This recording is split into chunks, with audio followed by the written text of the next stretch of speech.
Well, you may notice that there's a different little setup here underneath this rifle. Hi everyone, it's the 4Gun Guy. And I want to take you on this journey of why I went with and decided on purchasing a front rest for my PRS rifle. So let's talk about that.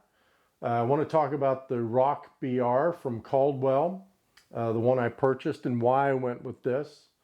And yeah, what I plan to use this for. And then we'll get a little range time with it as well. I'm going to take some shots through the rifle, and you'll be able to see how the recoil works and how this thing really works for what I wanted to use it for. So if you're ready to go, let's get to it.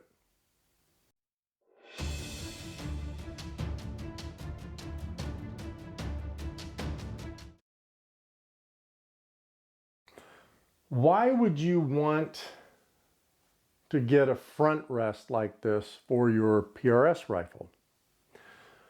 Well, I'm going to tell you. Every time I go to the range and when I want to check my zero, that is at 100 yards, I want to make sure that this scope and this rifle are synced up. I'm sitting on a concrete bench and I have a bag underneath the butt, and I've got my bipod on the front of that rifle. And you know, sometimes I'm off. Sometimes the group isn't all that great, right? And I'm sitting there and I'm thinking to myself, is that me? Or is that the rifle? Or is that the cartridge, the scope, what's going on here, right? And there have been many times that I've wondered, you know, how stable am I being with this rifle with just the bipod? Now I'm going to tell you even more important for me, and that is when I'm truing my dope. So let's talk about that for a minute. If I work up a new cartridge, or I even change a lot of powder, right? So I shoot a certain powder in the 6mm BRA, and I still buy the same brand of powder. But I have to tell you, there have been times when I've gone from one pound can, because that's all I can get. I can't get an 8-pound jug. One pound can to a second 1 pound can, and my velocity is sped up, or it's come down. Not much, maybe 10 feet per second. That can make a difference out at distance.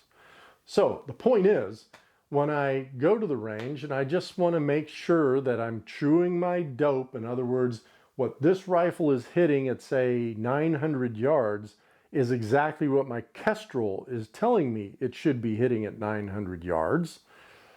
When I'm doing that, I want to be absolutely sure that I am as stable as I can be with this rifle. And I got to tell you, with just a bipod on it, and I don't care what bipod it is, you're not as stable as you could be. You're just not. So that's why I looked into a front rest. And again, I'm not going to use this at a match. I'm not, using it for anything but what I just talked about. So let's talk about some of the options out there and why I chose the Caldwell Rock BR.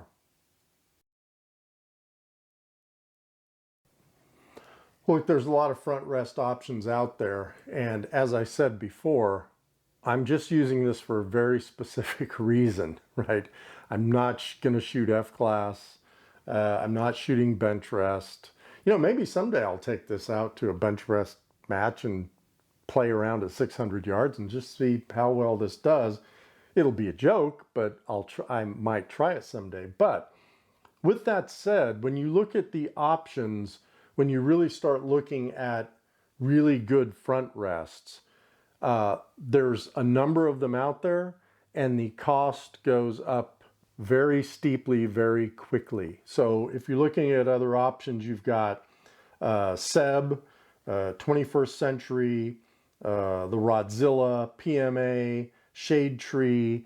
Those are just some of them. Just if you want to do your research on front rests. But I just wanted something that was not too over the top expensive. I mean, when you really look at at these rests. Like I got this from, who did I get this from? I think Amazon. And I'll put all this, I will put this up here of where I got it, how much it was. So I got the Rock BR, and then this one is, yeah, this was right at $200. Now I got this one. I got this rear bag. I'll put that up there too. This is just the Caldwell rear bag, and I really like it. It's already filled, so you don't have to go out and buy the fill and fill it yourself.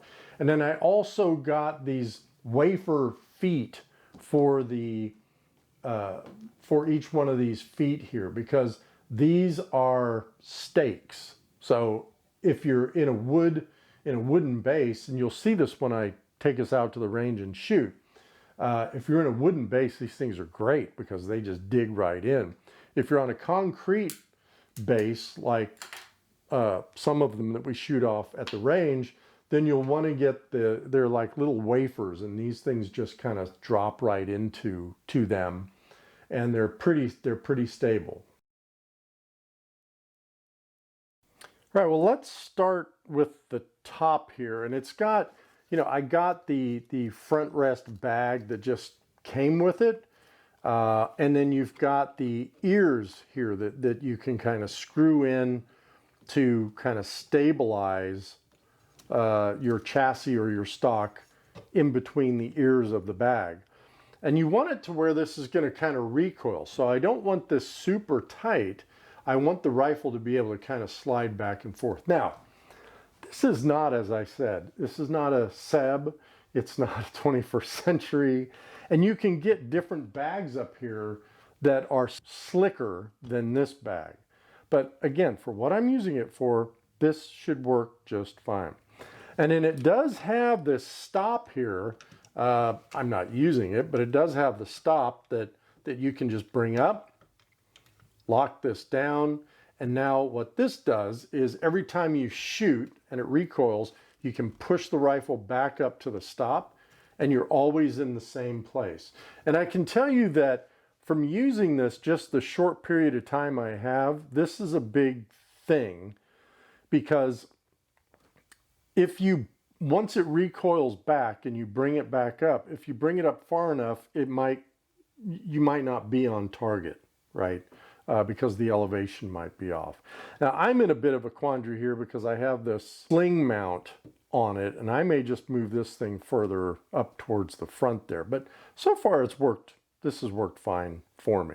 Now, it also has a windage adjustment, which I really, really like. So this is very smooth. And again, for this type of front rest, it's again not a Zeb, not a Seb, not a 21st century, but this really makes some good adjustments, and I'll show you that in a video as well.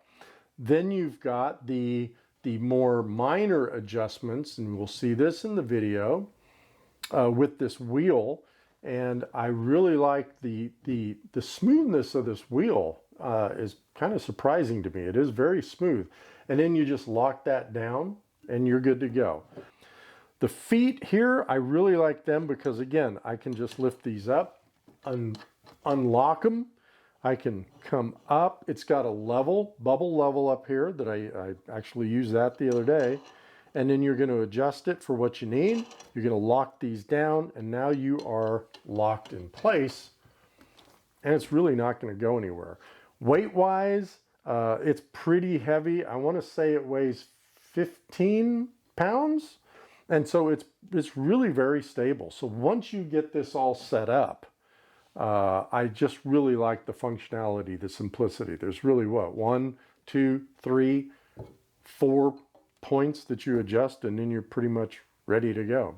Let's take this out to the range and let's see what it looks like in a real shooting environment.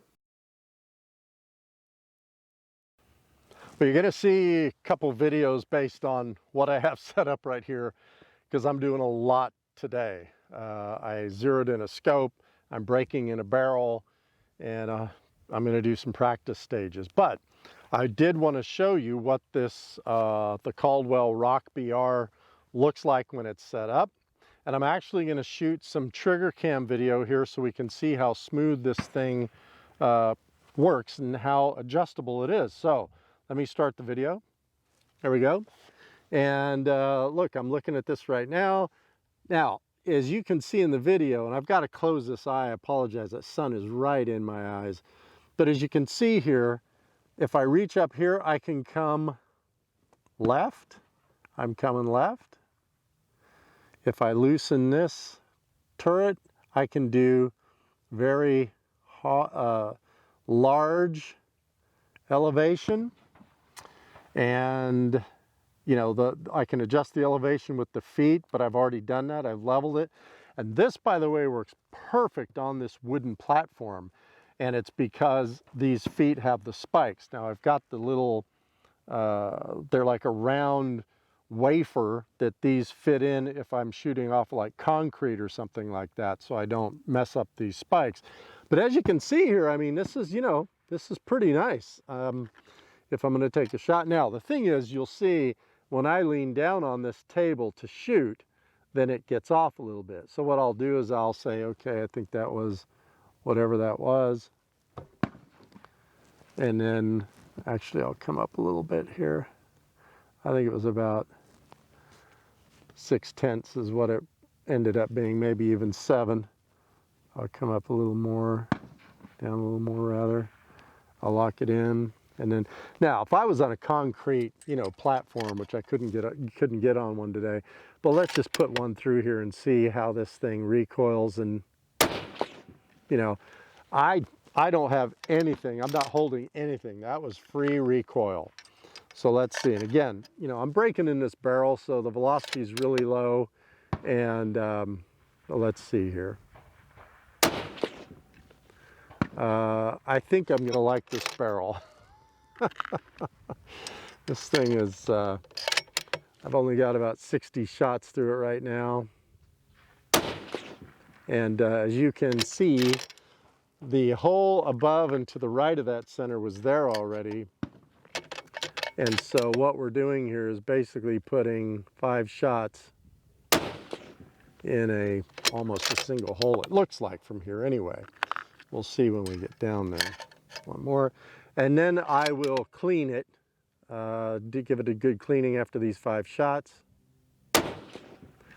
But I'm telling you, I really like this Caldwell Rock VR just for the fact of what I'm doing right here, right? If I'm in a match, I'm not using this because I shoot PRS. I like the fact that the recoil comes straight back. It's not a kind of a, you know, a bipod. It's very solid. And you can see that now I can look at that and say, that is the group. Let's get back for some final thoughts. Well, there's one other feature I forgot to show you, and I apologize, but that's because it was on the far side of the front rest. I just didn't see it.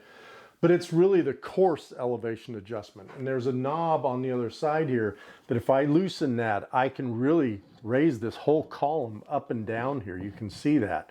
The whole column goes up and down. Then I can lock that down. Then I can make my minor adjustments with the wheel as I showed you before. So just another way to manipulate the height of this front rest. And then of course, as I said, you've got the windage adjustment there as well. So look, I just wanted to do a short video on this. This is just something that I've thought about for a while to just ensure. It's another one of those things. Remember what I've said in my other videos. I want to have everything right. So if I miss, I know it's me, right? It's not because I'm using a bipod at 900 yards and I can't get on target or stay on target. Now in competition, I better be able to use a bipod at 900 yards and hit that target.